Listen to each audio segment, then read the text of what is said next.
My name's Erik Gepkens, Ruff Tuff customer for 25 years.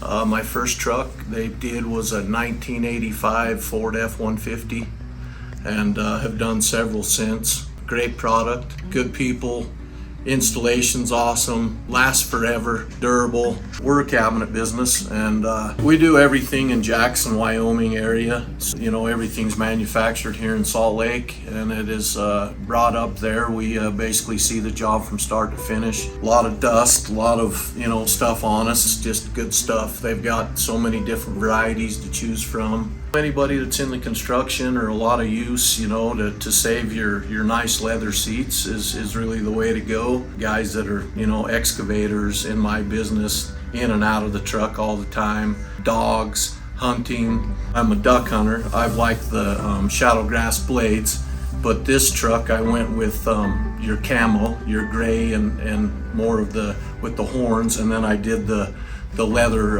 in the middle.